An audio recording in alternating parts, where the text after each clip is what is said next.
just such an eruption of the earth 1 million or more years ago was born Japan, land of the little people who grew to believe that in blood and iron lay the shortcut to greatness.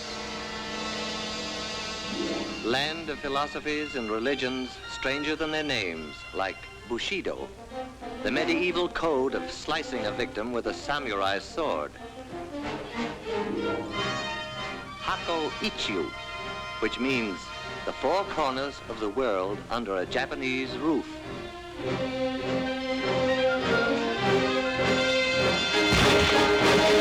And Shinto, which assures its people that the answer to all things comes from the skies.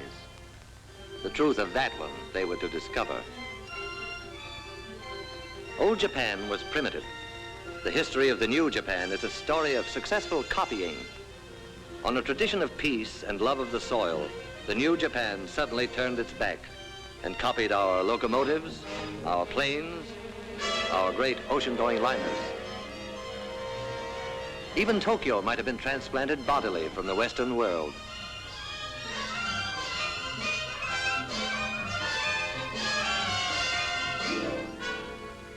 Japan's plans for world conquest were financed by the fine thread of an industrious caterpillar, woven into silk and stamped "Made in Japan" for its English-speaking customers.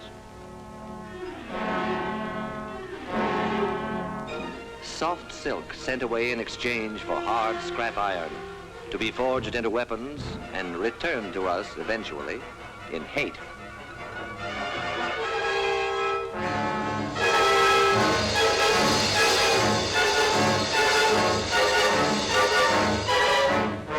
Made in Japan became a sentence of death.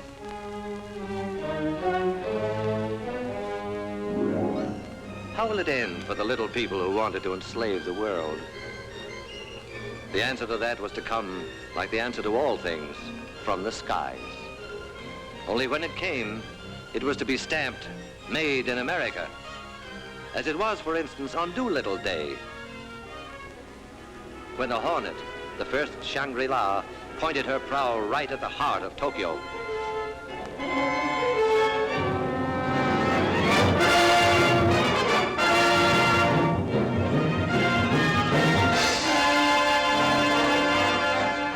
This was the first brief answer to Japan that came from the skies. It was not to be the last.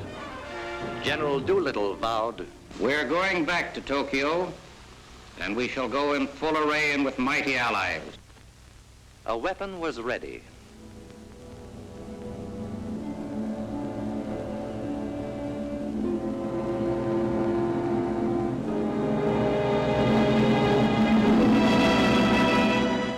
Through these forbidding doors, ceaselessly, day and night, come trains bearing the materials that skilled hands weld, forge, and rivet into an instrument dedicated to the destruction of the enemy. This is only one of many plants that one day appeared where just the day before, it seemed, was pasture land, or the place where they were building washing machines. When the workers reported for the first time, few of them guessed the exact nature of what they were building. They knew that a giant plane would result, but beyond that, it was largely conjecture. But then the day came, inevitably, when the pieces of their jigsaw began to fit together. The day when the mountains of material and the millions of man-hours all combined to confirm the assembly line rumor, the washroom gossip, and their honest-to-God American curiosity. They were building the mightiest aircraft in history. They were building a plane for the Army Air Forces that would reduce the huge fortresses and liberators to medium bombers. They were building the Boeing-designed B-29 Super Fortress. And this is how they built it. Enough aluminum is stored here to lay a silver carpet over every street in Tokyo. Aluminum sheet to be brought to life by these machines and the workers who operate them. They give it shape and personality. Their stamping machines, their presses, lathes and drills coax it and pound it and pierce it into the multiple patterns prescribed in 50 tons of blueprints. It was bauxite a month ago, dead in the ground. Miners dug it out of the Arkansas hills. And then in some distant factory, bauxite came in at one end, an aluminum sheet rolled out the other. One day from now, in the stratosphere above the clouds, it will mirror the sun. In a month, out of the ground and into the sky. These will be the wings to take it there. From the confusion of manpower and equipment within this massive jig will emerge the fabulous 117, a wing of completely new design, which will carry more weight, faster and higher than any other wing. The jigs themselves, the fixtures and the tools were designed so that unskilled workers could be expert with them in a week, whether they were farmers or clerks, cotton pickers or housewives, salesmen or ex-soldiers. The wing is of awesome weight and dimension, yet a girl can lift it with about the same effort that she would need to adjust the flower in her hair. Space and the handling of bulky parts have always been problems in assembly production. The engineers who designed this plant solved both problems at once with a few strokes on their drafting boards. They moved traffic to the ceiling.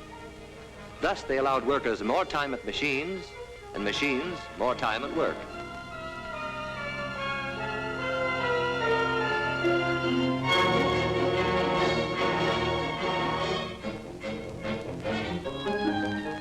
Here is the wing in a more advanced stage. If the workers imagined for a moment that they were in a shipyard, it would be understandable. The Mayflower was shorter from stem to stern than each of these wings from tip to tip.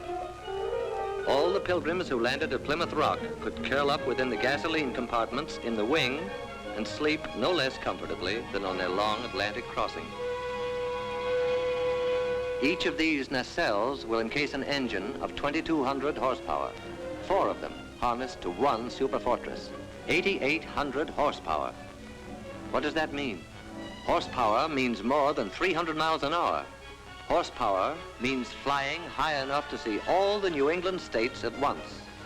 Horsepower means victory in the air. When these skeleton nose sections are enclosed in aluminum and glass, they will be the most comfortable cockpits a bomber ever had. The windows cannot cloud or frost. The pilot's instrument panel is less complex than the dashboard of an automobile. Soundproofing allows talk without the interphone. And because the entire compartment is a pressurized tank, the air remains practically constant from prairie level to the rarefied atmosphere over the Himalayas. Back of the control cabin is the huge center section. Here the wings will be set. Here the bomb bays will hold the greatest weight of death ever lifted into the skies. Toward the tail, another big pressurized chamber will house the rest of the crew, except the rear gunner, who has a cabin to himself. If in some stratospheric emergency, a crew member must travel between front and rear pressurized compartments, he can slither through this connecting tunnel. An armor glass observation blister. Durable, crystal clear, eyes of every superfortress.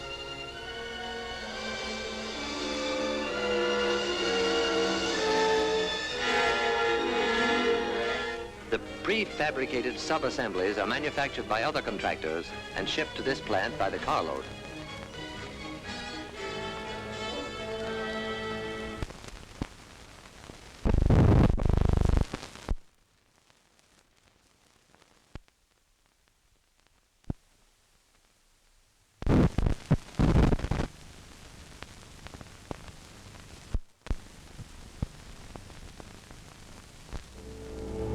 What has been shown here is being duplicated in plants all across the country. Identical miracles of modern machinery, nursed and tended and made productive by people who look and think like these people. The fair, the dark, the people with deft hands and unblinking eyes, the strong with their willing muscles, and those less strong but as willing, the braided schoolgirls, the white-haired grandmothers, the old young, the young old, the little ones, and the less little ones, working together in intimate harmony, their goal, peace.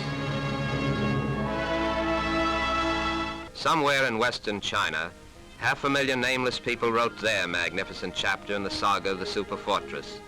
2,000 years after their ancestors built the Great Wall for the defense of China, these farmers transformed saturated rice paddies into airfields for offense against a new invader. They had no machinery, only their million hands and a searing memory of anguish years since Japan set out to annihilate them. Stone by stone, layer after layer, bound together not just with muddy water, but with the blood of their brothers who died under the samurai sword. And soon there were runways to bear the weight of a whole fleet of superfortresses. Revenge for the nameless people was close at hand.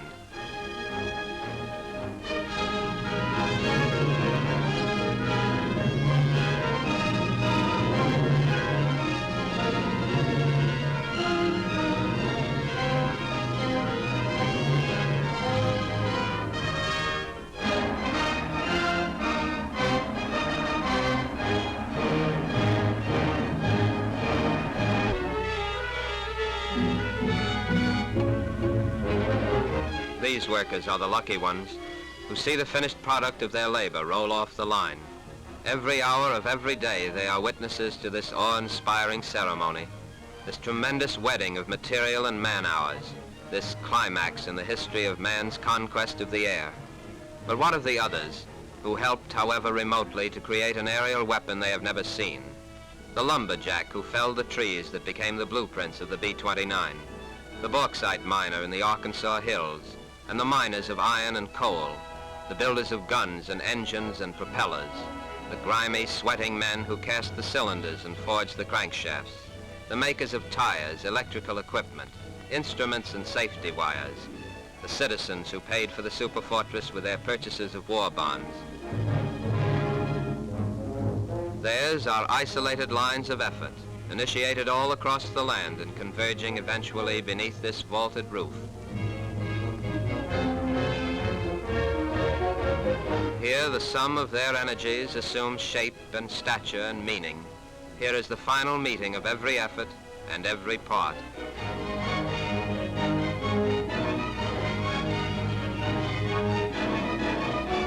A bold insignia will proclaim to the enemy that this is the proud new weapon of the United States Army Air Forces. But it is the people's plane, too, because they built it. They conceived it, financed it, gave it wings. They powered it and armed it, and their sons and brothers fly it. The function of the people's superfortress is to curb the race that turned its back on reason, to spin it around to face the peaceful way of living. It is the people's answer to all the sneak raids, all the death marches, all the stabs in the back. It is their memorial to the fighting men who were not afraid to die, who bought with their lives the time needed to make the weapons to win the war, like this weapon, which 50 hours after its tests will be landing in India or China or some other faraway land to regain its breath before the final assault for which the people destined it.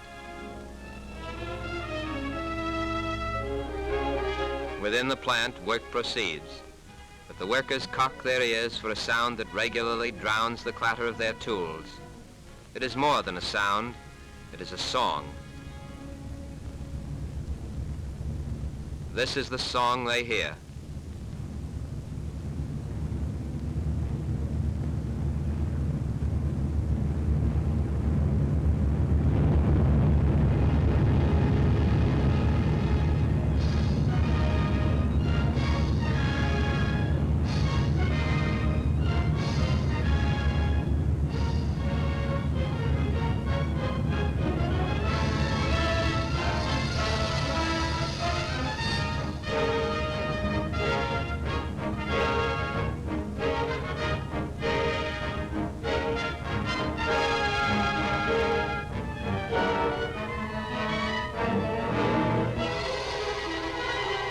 Because it is a global bomber, around it has been built an entire new Air Force, the 20th. The 20th's war theater is the world itself. Its operations room is the war room of the Chiefs of Staff in Washington. Its planes will be treated as a major task force, as a naval task force is directed against a specific objective. watch it come in for a landing. A revolutionary set of flaps that constitutes nearly 1/5 of the wing area gives the ship a low landing speed and a shorter landing run than many a plane half its size. All this great weight of Superfortress is supported by a tricycle gear whose tires require less pressure than a child's bicycle. Magical controls make a large crew unnecessary. Bombardier, pilot and co-pilot, navigator, engineer, radio man, gunner, and more gunners, including the one who operates the auxiliary engine that powers the hydraulic equipment. Firepower is directed by a seeing eye and operated by remote control. A welcome now, but journey's end on the other side of the globe is only the beginning of another grimmer journey.